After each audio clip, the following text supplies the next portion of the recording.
बच्चों हम पढ़ रहे थे मैग्नेटिज्म एंड मैटर, और मैग्नेटिज्म एंड मैटर में हमने मैग्नेट्स की प्रॉपर्टीज़ पढ़ ली थी। उससे आगे हमारे पास आता है मैग्नेटिक डाइपोल। जैसे आपने इलेक्ट्रिक डाइपोल पढ़ा था वैसे हमारे पास आता है मैग्नेटिक डाइपोल। अगर हम एक बार डिस्कस करते हैं इलेक्ट्रिक डाइपोल की, तो इलेक्ट्रिक डाइपोल हमने क्या पढ़ा था कि भाई हमारे पास एक पॉजिटिव चार्ज होता है, एक नेगेटिव चार्ज होता है, दोनों के दोनों चार्जेज इक्वल इन मैग्नीट्यूड होते हैं, but they are separated by a small distance, then it forms an electric dipole. तो मैग्नेटिक डाइपोल क्या होगा कि हमारे पास कोई भी मैग्नेट है जिसके पास दो पोल हैं। एक पोल तो हमने कह दिया भाई नॉर्थ पोल है, एक पोल हमारे पास क्या है साउथ पोल है, and these are also separated by a small distance. North pole है उसकी हमने कह दी कि मैग्नेटिक स्ट्रेंथ है वो +m होती है, और साउथ पोल की कितनी होती है -m होती है। इसको हमने किसका नाम दे दिया कि भाई this is known as the magnetic dipole. और जो 2L है ये हमने कह दी कि भाई distance between these poles, and this is known as the magnetic length. ठीक है, आगे हमारे पास आता है कि जो 2L है ये बहुत स्मॉल होती है, इसलिए ये कहते हैं कि भाई 2L है it is taken as very small.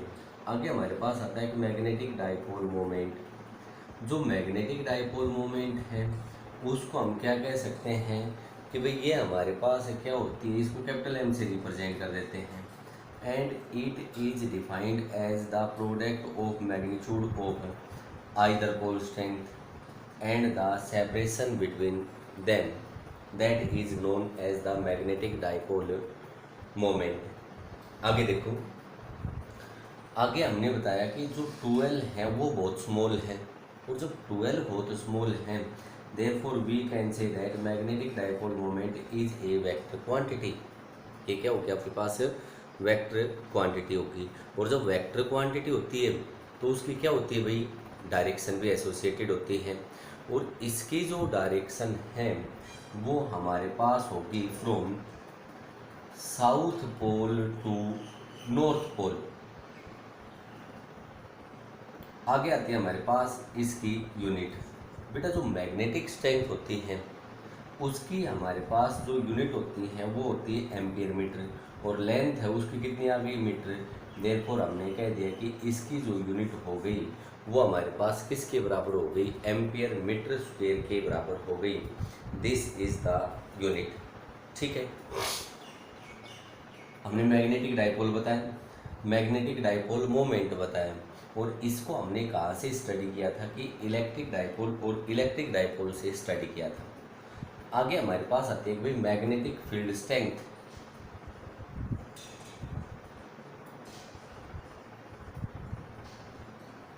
Magnetic field strength है ये हमारे पास क्या होती है, मैग्नेटिक फील्ड स्ट्रेंथ क्या कहता है कि भाई हमारे पास ये कोई भी पॉइंट है और किसी मैग्नेट के कारण इस पॉइंट के ऊपर अगर हमने कोई भी एक मैग्नेटिक पोल रख दिया जिसकी स्ट्रेंथ है वो यूनिट है, तो इस यूनिट स्ट्रेंथ के जो मैग्नेटिक पोल है इसके ऊपर जो फोर्स एक्सपीरियंस होगा that is known as the magnetic field strength. उसका हमने जो नाम दिया वो नाम दे दिया that is known as the magnetic field strength. आगे देखो, हमने पढ़ा था कि भाई हमारे पास दो लाइन होती है, एक एक्सियल लाइन होती है और एक क्या होती है आपके पास इक्वेटोरियल लाइन होती है। एक्सियल लाइन, एक हमने बताया कि एक्सियल लाइन है।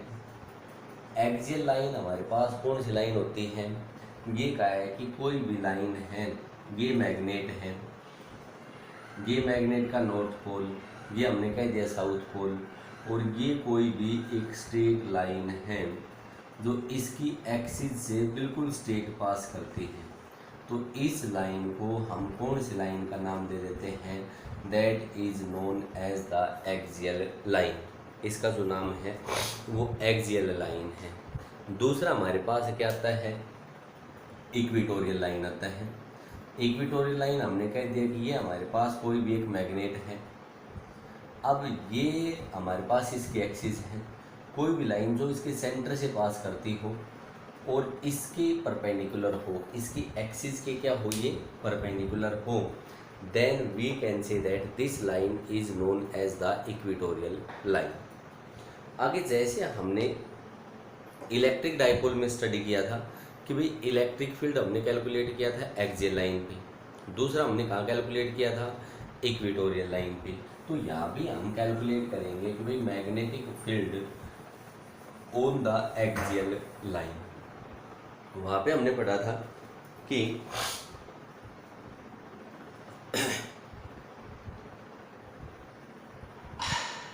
कूलम्ब्स लॉ इन इलेक्ट्रोस्टैटिक्स पढ़ा था। यहाँ भी हमारे पास कूलम्ब्स लॉ इन मैग्नेटिज्म होगा, और जो कूलम्ब्स लॉ इन मैग्नेटिज्म है वो ये कहा है कि भाई हमारे पास किसी भी पॉइंट के ऊपर जो मैग्नेटिक फील्ड होगा वो होगा mu naught upon 4 pi into M1 into M2 upon उस पॉइंट से, उस पोल से उस पॉइंट की distance, that is the Coulomb's law in magnetism. As it is use करेंगे हम। देखो यहाँ पे सबसे पहले हमारे पास आता है कि हम कैलकुलेट करेंगे, और क्या कैलकुलेट करेंगे, we have to calculate magnetic field strength on the axial line due to a bar magnet, on axial line due to a bar magnet. Magnetic field calculate कर रहे हैं, magnetic field on axial line due to a bar magnet. भाई ये कह दिया हमने कि ये मेरे पास कोई भी एक बार मैग्नेट है, ये मैंने कह दिया कि इसका साउथ पोल है, ये कह दिया एक नॉर्थ पोल है।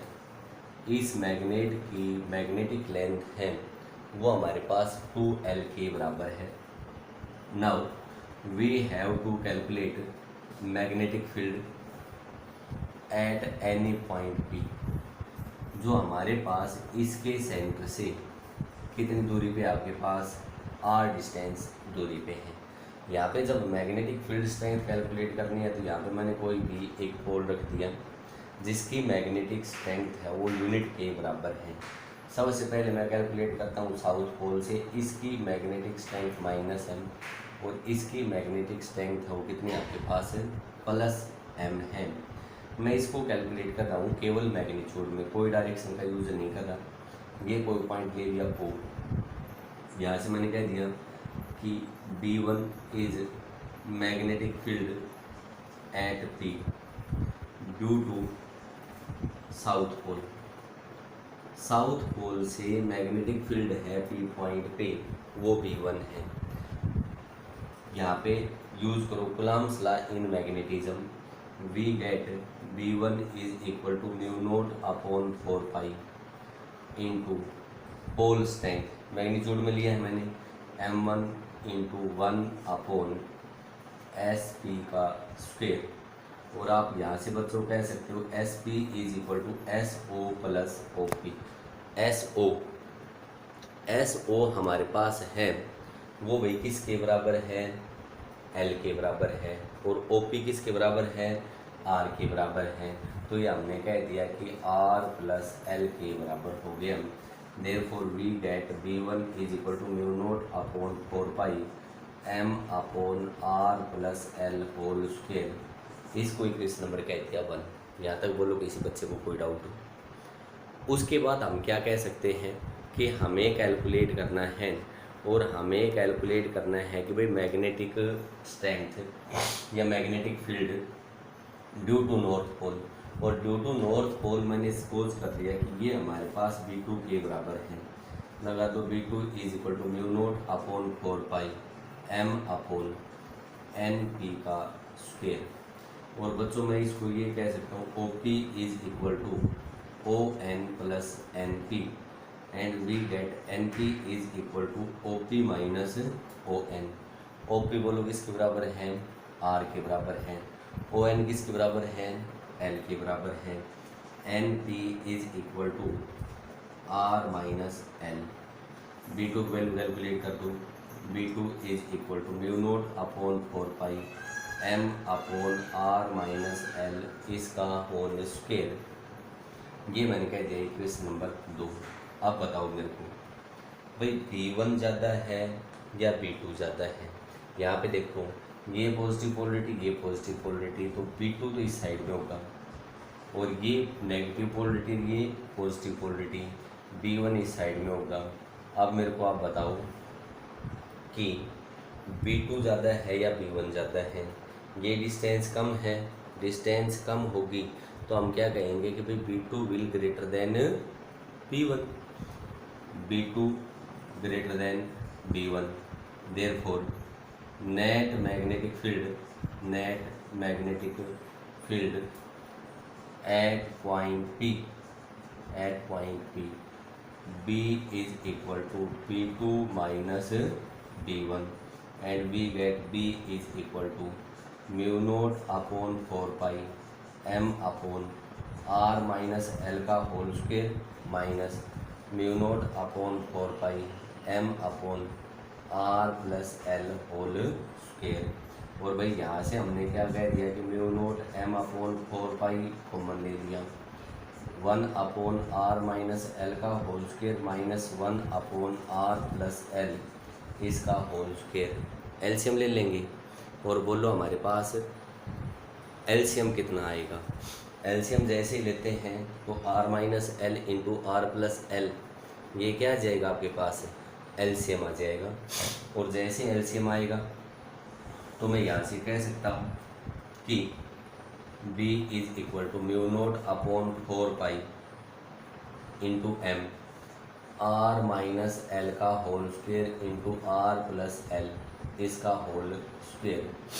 ऊपर बच्चों क्या बचेगा आपके पास, आर प्लस एल का whole square minus R minus L का होल स्क्वायर। और ये आया हमारे पास mu nought M upon 4 pi into R square plus L square minus 2RL, सही है, sorry plus 2RL minus R square minus L square और minus minus plus 2RL upon R square minus L square whole square. और भाई R square से R square cancel out हो गया, L square से L square cancel out हो गया, 2RL plus 2RL बोलो कितना आएगा, 4RL mu nought M upon 4 pi into 4RL upon R square minus L square इसका होल स्क्वेयर। ऊपर देखो मैं इसको यू लिख लूँ, mu naught upon 4 pi into 2L into M into 2R upon R square minus L square इसका whole square. बोलो ये वाली टर्म क्या बताई हमने, देखो क्या बताई थी, हमने बताई थी this is known as the magnetic dipole moment. तो ये तो हो गया भाई magnetic dipole moment capital M। Therefore B is equal to M mu note upon 4 pi m into 2R upon R square minus L square का whole square. और अगर मैं स्पेशल केस ले लूँ कि R very very greater than L, और जब R very very greater than L होगा are square minus L square nearly equal to किसकी होगा भाई, बोलो किसके बराबर होगा, आर स्क्वेयर के बराबर होगा, आर स्क्वेयर के बराबर होगा। तो यहाँ से हमने कह दिया B is equal to mu note upon 4 pi 2mr upon R square और आर स्क्वेयर का whole square R raise to power 4, एक आर से एक आर कैंसिल आउट हो गया, B is equal to mu note upon 4 pi 2m upon R cube के बराबर हो गया। अब बताओ V2 ज़्यादा था और V1 क्या था, कम था, तो डायरेक्शन ऑफ मैग्नेटिक फील्ड है, बोलो हमारे पास V2 के अलोंग होगी, in this direction the magnetic field will be acting. दूसरी बताओ आप, जो मैग्नेटिक डाइपोल मोमेंट था उसकी डायरेक्शन क्या थी, साउथ से नॉर्थ। इसका मतलब ये हो गया कि मैग्नेटिक डाइपोल मोमेंट भी इसी डायरेक्शन में एक्ट करता है, B और M दोनों सेम डायरेक्शन में एक्ट करते हैं। और जब B और M दोनों सेम डायरेक्शन में एक्ट करते हैं तो हमने कह दिया कि angle between B and M on the axial line is 0 degree. जो इनके बीच का एंगल बना वो कितने डिग्री का बना आपके पास, 0 डिग्री का बना, ठीक है। और हम क्या कहेंगे, B inversely proportional to R cube, this is the magnetic field on the axial line.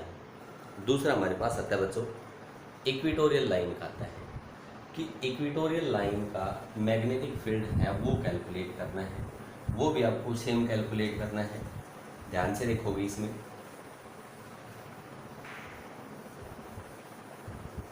Magnetic field on equatorial line due to a bar magnet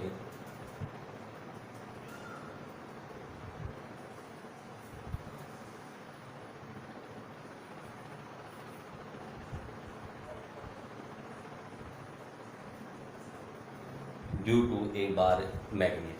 देखो हमने यही कंसिडर किया है कि ये मेरे पास कोई भी एक बार मैग्नेट है, उस बार मैग्नेट की जो मैग्नेटिक लेंथ है वो हमने मान लिया कि its magnetic length is equal to 12।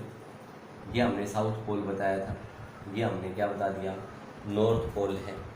इसकी मैग्नेटिक स्ट्रेंथ है -m, इसकी मैग्नेटिक स्ट्रेंथ +m, और ये मैंने कह दिया कि O पॉइंट है जो इसका सेंटर है। उसके बाद यहाँ से हमें मैग्नेटिक फील्ड है वो कैलकुलेट करना है। कौन से पॉइंट पे कैलकुलेट करना है, P पॉइंट पे कैलकुलेट करना है, इसी पॉइंट पे कैलकुलेट करना है। जो सेंटर से कितनी दूरी पे मानना है, मैंने r डिस्टेंस दूरी पे मानना है। भाई जिस पॉइंट पे कैलकुलेट करेंगे वहाँ पे कितना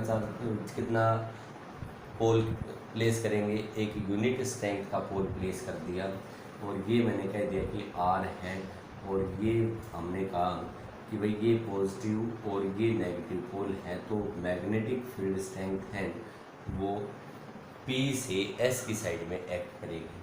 ये इसकी पोल स्ट्रेंथ पॉजिटिव, इसकी पोल स्ट्रेंथ भी हमारे पास पॉजिटिव है, तो मैं कहूँगा कि भाई ये हमारे पास N से कौन सी डायरेक्शन में एक्ट करेगा, P डायरेक्शन में एक्ट करेगा। ये मैंने B2 कह दी। अब देखो बच्चों D1 है वो मैंने मैग्नेटिक स्ट्रेंथ मानी है, कौन से पोल से, साउथ पोल से। तो B1 किसके बराबर आया आपके पास, μ0/4π इंटू m, मैग्नीट्यूड में ले रहा हूँ, अपॉन SP का स्क्वायर, यही आएगा। आ गया जो इस ट्राइंगल में, इन ट्राइंगल SOP में SP का square is equal to OS का स्क्वायर प्लस OP का स्क्वायर, सही लिखा है हमने।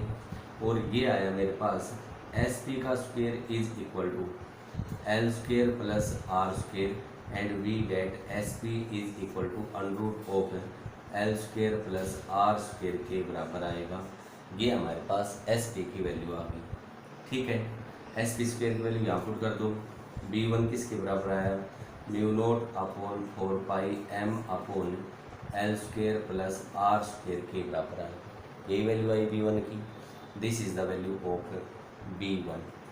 सिमिलरली कैलकुलेट करो कि जो नॉर्थ पोल है ये पॉजिटिव पोल स्ट्रेंथ है, ये भी पॉजिटिव है, तो इसके कारण जो मैग्नेटिक फील्ड है वो B2 के बराबर है, and we get B2 is equal to μ0/4π into m into 1 upon NP का होल स्क्वायर। और बच्चों ये BL और ये हमारे पास R, तो बोलो क्या ये हमारे पास R square plus L square का रूट नहीं आएगी, बिल्कुल आएगी। तो मैंने कह दिया कि B2 is equal to μ0/4π m upon R square plus L square, और ये इक्वेशन नंबर कह दी 2, ये इक्वेशन नंबर थी 1। यहाँ से देखो क्या B1 का मैग्नीट्यूड B2 के मैग्नीट्यूड के बराबर है, we can say B1 magnitude is equal to magnitude of B2। और भाई अगर मैं यहाँ से देखता हूँ कि ये एंगल यहाँ थीटा बनता है, तो बोलो ये एंगल भी कितना बनेगा, थीटा। और जब ये एंगल थीटा है तो ये एंगल भी हमारे पास कितना होगा भाई, थीटा। ये भी कितना हो गया, थीटा के बराबर हो गया। अब बताओ B1 और B2 का मैग्नीट्यूड सेम है, तो मैं यहाँ से कह सकता हूँ कि B1 के भी 2 कंपोनेंट होंगे और B2 के भी 2 कंपोनेंट। बोलो इस साइड में B1 का कंपोनेंट कितना चला गया, B1 कोस ऑफ थीटा, और इस साइड में कितना कंपोनेंट चला गया भाई, B1 साइन ऑफ थीटा, यही जाएगा। भाई हमने वेक्टर के अंदर पढ़ा था +1 क्लास में कि भाई दो कंपोनेंट्स होंगे मैग्नेटिक फील्ड के, और जो दोनों के दोनों कंपोनेंट्स होंगे वो हमने एक बताया V1 कोस थीटा और एक बताया हमने V1 साइन थीटा। दूसरा हम यहाँ से क्या कह सकते हैं, B2 के दो कंपोनेंट होंगे, इस साइड में चला गया B2 कोस ऑफ थीटा, और ऊपर की साइड में हमारे पास जो कंपोनेंट जाएगा वो B2 साइन ऑफ थीटा। सही है, B2 साइन थीटा। यहाँ से हमने क्या पढ़ा, B1 किसके बराबर है, B2 के बराबर है, तो मैं आपको कह सकता हूँ कि B1 sine theta must be equal to B2 sine of theta. दोनों के दोनों इक्वल हैं but both are acting in the opposite direction. तो इस डायरेक्शन में तो नेट मैग्नेटिक फील्ड कितना हो गया, 0। जो मैग्नेटिक फील्ड एक्ट करेगा वो क्या एक्स एक्सिस के अलोंग एक्ट करेगा, और मैं कह सकता हूँ कि net magnetic field B is equal to B1 cos theta plus B2 cos of theta के बराबर आया, and we get B is equal to B1 है वो B2 के बराबर है, तो ये किसके बराबर आया, 2B1 कोस ऑफ थीटा के बराबर आ गया। और मैंने यहाँ से कह दिया कि B is equal to 2 into B1 या B2 की वैल्यू ये दी, mu note upon 4 pi M upon L square plus R square into cos of theta के बराबर है। यही है, इस ट्राइंगल में अब कोस थीटा हमारे पास किसके बराबर होगा, in triangle SOP cos of theta is equal to base SO upon hypo SP SO upon SP is equal to L upon under root of L square plus R square. SP की value कितनी है आपके पास, under root of L square plus R square.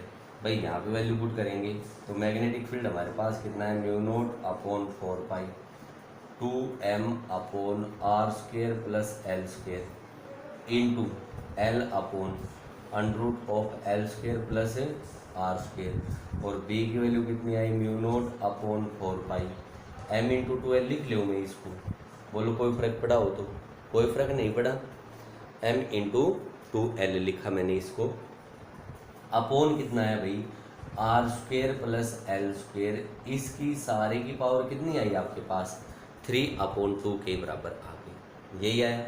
बोलो M into 2L क्या magnetic dipole moment है, magnetic dipole moment है, तो हमने कह दिया कि mu note upon 4 pi into M upon R square plus L square, और इसकी पावर कितनी आ गई, 3/2। और अगर इसका स्पेशल केस मैं करूं R very very greater than L, तो हमने बताया था R square plus L square ये नियरली इक्वल टू किसके हो जाएगा आपके पास है, R स्क्वेयर के नियरली इक्वल हो जाएगा। ये वैल्यू यहाँ पे पुट कर दें, यहाँ पुट करोगे तो हमारे पास क्या आएगा, B is equal to mu note upon 4 pi M upon R square, और इसकी पावर 3/2, और क्या आपके पास mu note upon 4 pi M upon R cube के बराबर नहीं आ गया। ये कौन सी लाइन पे आया, इक्वेटोरियल लाइन पे आया। अब मैं देखता हूँ इसकी डायरेक्शन, आगे हम इसका डिस्कशन करते हैं डायरेक्शन के बारे में। भाई आप देखो जो मैग्नेटिक फील्ड है वो इस साइड में जा रहा है, इधर जा रहा है, net magnetic field left side में जा रहा है, लेकिन जो मैग्नेटिक डाइपोल मोमेंट है उसकी डायरेक्शन होती है साउथ से नॉर्थ। इधर मैग्नेटिक डाइपोल मोमेंट है, इधर मैग्नेटिक फील्ड है, दोनों अपोजिट डायरेक्शन में हैं, तो मैं यहाँ से कह सकता हूँ कि P एंड M इनके बीच का जो एंगल बनेगा वो कितने डिग्री का बनेगा आपके पास, 180 डिग्री के बराबर होगा। ठीक है, उसके बाद ये तो हमने पढ़ा इक्वेटोरियल लाइन का, और इससे पहले किसका पढ़ा था हमने, एक्सियल लाइन का। हमने ये पढ़ा कि B axial is equal to mu note upon 4 pi 2M upon R cube, and we study B equatorial is equal to mu note upon 4 pi M upon R cube. यही होगा, दोनों को divide कर लो, और दोनों को डिवाइड करोगे तो हमारे पास आएगा कि B axial upon B equatorial is equal to 2:1 के बराबर आएगा। ये हमारे पास आ गया मैग्नेटिक फील्ड का ratio on axial line to that of the equatorial line. ये वाला रेशो कई बार पूछा गया है। इनके बीच में भी एंगल कई बार पूछा गया है कि इक्वेटोरियल लाइन पे बी और एम के बीच का एंगल कितना होगा, एक्सियल लाइन के ऊपर बी और एम के बीच का एंगल है वो कितना होगा। सो मेनी टाइम्स पूछा गया है ये वाला।